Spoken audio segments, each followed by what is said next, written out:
Shalom saudara-saudara yang dikasihi dalam Tuhan. Apa kabar hari ini? Kiranya di tengah kesibukan, pergumulan, dan dinamika hidup kita yang terus berjalan, kita senantiasa diberi ruang oleh Tuhan untuk berhenti sejenak, menenangkan hati, dan mendengarkan suaranya. Mari kita siapkan diri kita terlebih dahulu untuk merenungkan firman Tuhan dalam program Suara Marturia, Rabu 7 Januari 2026. Untuk itu mari kita berdoa. Tuhan Allah kami yang penuh kasih, kami datang ke hadapan-Mu dengan hati yang rindu akan kebenaran firman-Mu. Tenangkanlah pikiran kami, lembutkanlah hati kami, agar firman yang kami dengar tidak hanya lewat telinga kami, tetapi sungguh bekerja di dalam hidup kami. Berbicaralah kepada kami ya Tuhan, karena kami sudah siap untuk mendengarkan. Dalam nama anak Yesus Kristus, kami telah berdoa. Amin.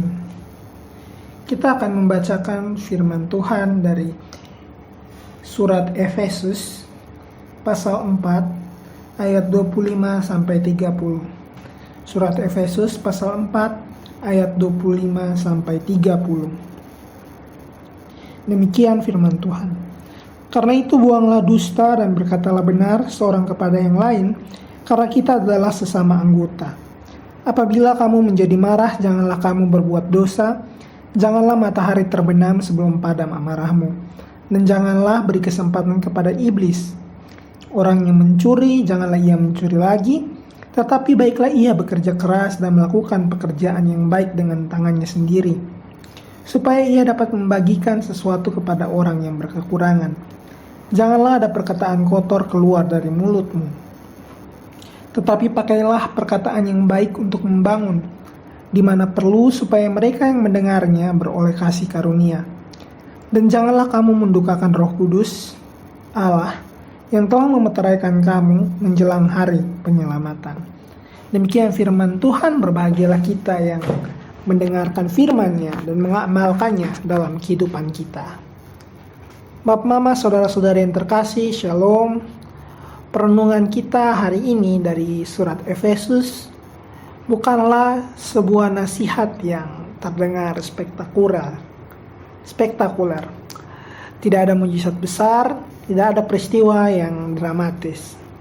Tetapi di sini letak kekuatan firman Tuhan yang kita renungkan hari ini, yakni bagaimana Tuhan berbicara tentang hal-hal kecil yang setiap hari kita lakukan, terutama lewat kata-kata dan sikap hati kita.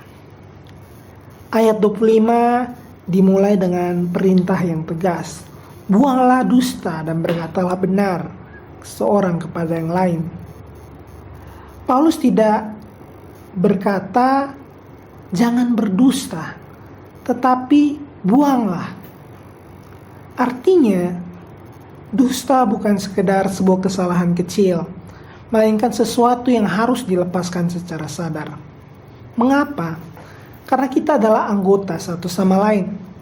Kebohongan bukan hanya melukai orang lain, tetapi merusak tubuh Kristus itu sendiri. Ayat ke-26 kemudian melanjutkan, apabila kamu menjadi marah, janganlah kamu berbuat dosa. Firman ini mengejutkan karena ternyata marah diakui sebagai emosi yang manusiawi. Masalahnya bukan pada ekspresi marahnya, tetapi pada apa yang kita lakukan dengan kemarahan itu. Paulus berkata, janganlah matahari terbenam sebelum padam amarahmu. Artinya kemarahan yang dibiarkan menginap semalaman akan berubah menjadi kepahitan yang menetap. Ayat ke-27 kemudian memperingatkan, janganlah beri kesempatan kepada iblis. Disinilah kita melihat dimensi yang sering luput. Kata-kata yang tidak terjaga, amarah yang disimpan, dan kejujuran yang kita kompromikan, semuanya dapat membuka celah rohani. Bapak, Mama, iblis tidak selalu masuk lewat dosa yang besar, tetapi sering lewat emosi kecil yang kadang tidak kita bereskan.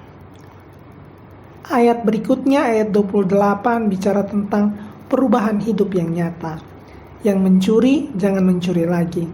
tetapi bekerja dan berbagi. Ini bukan sekedar berhenti dari yang salah, tetapi berbalik arah. Dari mengambil menjadi memberi. Inilah contoh pertobatan sejati, yakni hidup kita menjadi berkat bagi orang lain. Lalu ayat ke-29 menyentuh wilayah yang sangat dekat dengan kita, yakni perkataan. Janganlah ada perkataan kotor keluar dari mulutmu, tetapi pakailah perkataan yang baik untuk membangun. Perkataan bukan hanya alat komunikasi, tetapi juga hal yang membentuk jiwa. Satu kalimat bisa menguatkan seseorang sumber hidup atau melukai tanpa bekas yang terlihat.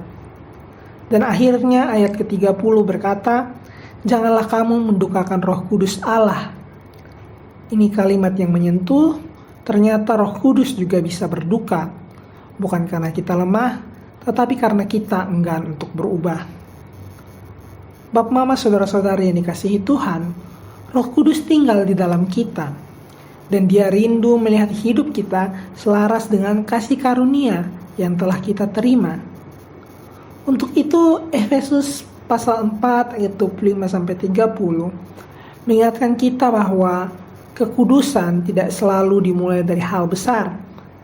Menjadi manusia baru tidak dimulai dari melakukan hal-hal yang besar, tetapi dari bagaimana cara kita mentransformasikan diri lewat cara kita berkata jujur, cara kita mengelola emosi, cara kita bekerja dengan benar, dan cara kita menjaga mulut. Disitulah kesaksian kita dihidupi setiap hari. Demikian perenungan firman Tuhan. Marilah kita menutup refleksi ini dengan berdoa. Tuhan yang penuh kasih, kami mengakui bahwa kerap kali kami lalai menjaga perkataan kami. Kami kerap menyimpan amarah dan melukai sesama tanpa sadar. Ampuni kami ya Tuhan, perbaharui hati kami oleh Roh Kudus-Mu, agar hidup kami memuliakan nama-Mu. Ajarlah kami berkata benar, mengasihi dengan tulus, dan hidup sebagai anggota tubuh Kristus yang saling membangun.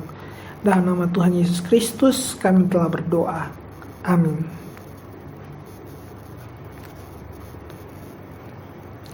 Bapak, Mama, saudara-saudara yang terkasih, kiranya firman Tuhan hari ini menolong kita untuk hidup lebih peka, lebih jujur, dan lebih membangun satu sama lain.